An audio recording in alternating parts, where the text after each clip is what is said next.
Now we are on to reading passage 3, academic reading, and this is test 4 of IELTS 9 textbook. We have a passage, we need to spend around 20 minutes on questions 27 to 40. Reading passage 3 has 6 paragraphs. This is actually, these are questions beforehand. So what we'll do is we'll go to the content or the passage, we'll read it first, and then we'll come back again here, and then we'll try to answer this. Actually, this question is like that we have to choose correct heading for passage B to E. See, the passages are 6 A to F, but for this B, C, D, E, we have to choose the correct heading. And this 1 to 7, we need to write the correct number 1 to 7 from 27 to 30. And once I read it, that will be more clear. So first let us go directly to the content which is being provided. You can either pause and read by yourself, or I'm reading, you can listen it. The development of museums. A. The conviction that historical relics provide infallible testimony about the past is rooted in the 19th and early 20th centuries, where science was regarded as objective and value-free. As one writer observes, although it is now evident that artifacts are as easily altered as chronicles, public faith in their veracity endures. A tangible relic seems ipso facto real. Such conviction was until recently reflected in museum displays. Museums used to look, and some still do, much like storage rooms of objects packed together in showcases, good for scholars who wanted to study the subtle differences in design, but not for the ordinary visitor to whom it all looked alike. Similarly, the information accompanying the objects often made little sense to the lay visitor. The content and format of explanation dated back to a time when the museum was the exclusive domain of the scientific researcher. Then coming to B. Recently, however, attitude towards history and the way it would be presented have altered. The key word in heritage display is now experience. The more exciting the better, and if possible involving all the senses. Good examples of this approach in the UK are the Jorvik Centre in York, the National Museum of Photography, Film and Television in Bradford, and the Imperial War Museum in London. In the US, the trend emerged much earlier. Williamsburg has been a prototype for many heritage developments in other parts of the world. No one can predict where the process will end. On so-called heritage sites, the reenactment of historical events is increasingly popular, and computers will soon provide virtual reality experiences, which will present visitors with a vivid image of the period of their choice, in which they themselves can act as if part of the historical environment. Such development have been criticized as an intolerable vulgarization, but the success of many historical theme parks and similar locations suggests that the majority of the public does not share this opinion. Then see, in a related development, the sharp distinction between museum and heritage sites on the other hand, and the theme parks on the other, is gradually evaporating. They already borrow ideas and concepts from one another. For example, museums have adopted storylines for exhibitions, sites have accepted theming as a relevant tool, and theme parks are moving towards more authenticity and research-based presentations. In zoos, animals are no longer kept in cages, but in great spaces, either in the open air or an enormous greenhouse such as jungle and desert environment in Burgers Zoo in Holland. This particular trend is regarded as one of the major developments in the presentation of natural history in the 20th century. Coming to D, theme parks are undergoing other changes too, as they try to present more serious social and cultural issues and move away from fantasy. This development is a response to market forces, and although museums and heritage sites have a special, rather distinct role to fulfill, they also have operating in a very competitive environment where visitors make choices on how and where to spend their free time. Heritage and museum experts do not have to invent stories and recreate historical environments to attract their visitors. Their assets are already in place. However, exhibits must be both based on artifacts and facts as you know them and attractively presented. Those who are professionally engaged in the art of interpreting history, others in a difficult position, as they must steer a narrow course between the demands of evidence and attractiveness, especially given the increasing need in the heritage industry for income generating activities. Coming to E, it could be claimed that in order to make everything in heritage, more real historical accuracy must be increasingly altered. For example, this is a difficult word, but you can just skip it or wait for the question which is asked if at all this comes. Is depicted in an Indonesian museum with Malay facial features because this corresponds to public perceptions. Similarly, in the Museum of Natural History in Washington, Neanderthal man is showing or shown making a dominant gesture to his wife. Such presentations tell us more about contemporary perceptions of the world than about our ancestors. There is one compensation, however, for the professionals who make these interpretations. If they did not provide the interpretation, visitors would do it for themselves, based on their own ideas, misconceptions, and prejudice.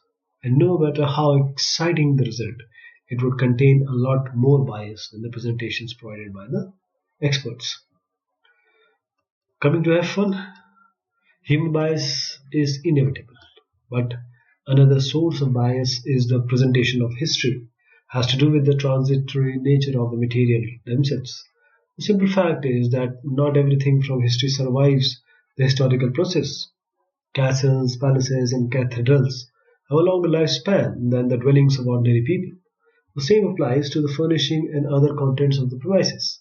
In a town like Leiden in Holland, which is the 17th century, was occupied by approximately the same number of inhabitants as today.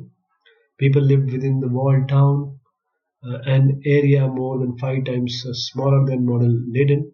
In most of the houses, several families lived together in circumstances beyond our imagination. Yet, in museums, fine period rooms give only an image of lifestyle of the upper class of that era. No wonder that people who stroll around exhibitions are filled with nostalgia. The evidence in museum indicates that life was so much better in the past. This notion is induced by the bias in its representation in museums and heritage centers. So before going to 31 to 36, let us go back, and we have already read the content. So choose the correct heading, B to E. So we have to write for these four B to E, we have to choose one from these seven options. So let us start 27, paragraph B. Paragraph B was about this. Second, mixed views on current changes to museums. B was, we can assign 2 to 27. The 28, or rather 27 here. Then we had 28, that is paragraph C, and paragraph C was indicating this 28th one, this one, fewer differences between public attractions, public attractions. So this is how we are assigning 28 now to VI, that is sixth one. Then we have 29th, paragraph D. Paragraph D, what it was saying, paragraph D, 29. So it was this one, commercial pressures on people in charge. Commercial pressures on people in charge. So this will be 29. Then the final one, that is the 30th one, that would be this paragraph E would be 3. interpreting the facts to meet visitor expectations. So this will be 30. Right? Now let us come to question 31 to 36. Choose the correct letter A, B, C, D. Write the correct letter in box and we are going to just select it. 31st is compared with today's museums, those of the past. 31. This is actually B. Were not primarily intended for the public. Right? Did not present history in a detailed way, were not our more clearly organized or preserved items with greater care. B is true, were not primarily intended for the public. 32. Now 32, according to the writer, current trends in the heritage industry. The answer is for 32 is A. Emphasize personal involvement. Emphasize personal involvement. Have their origins in New York and London, rely on computer images, reflect minority tastes. No. Emphasize personal involvement. 33.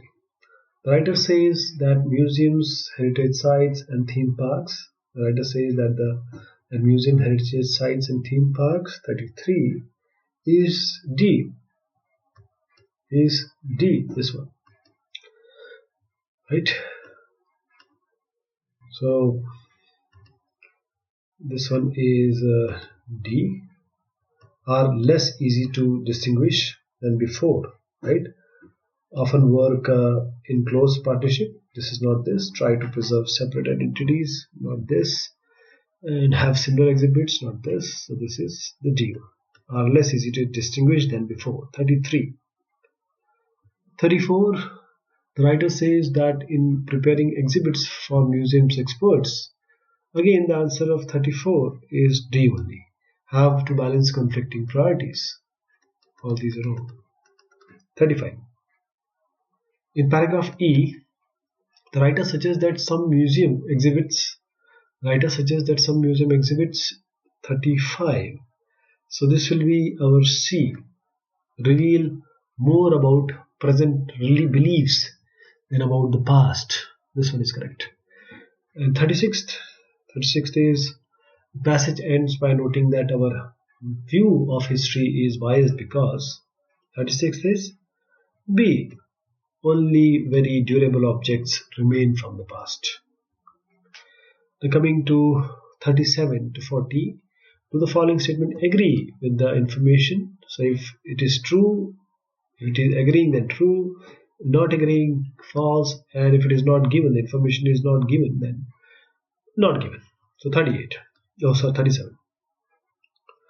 Consumer prefer theme parks which avoid serious issues. No, it is actually false. 38. More people visit museums than theme park. Actually, this is not given at all. NG will write. NG. 39. The boundaries of Leiden have changed little since the 17th century. 39. This is false. F. False. 40. Museum can give a false impression of how life used to be. This is correct. Right? False impression of life used to be. This is correct. So now we have seen reading passage 3 also of academic reading, test 4, IELTS student book 9. Thank you so much. Take care.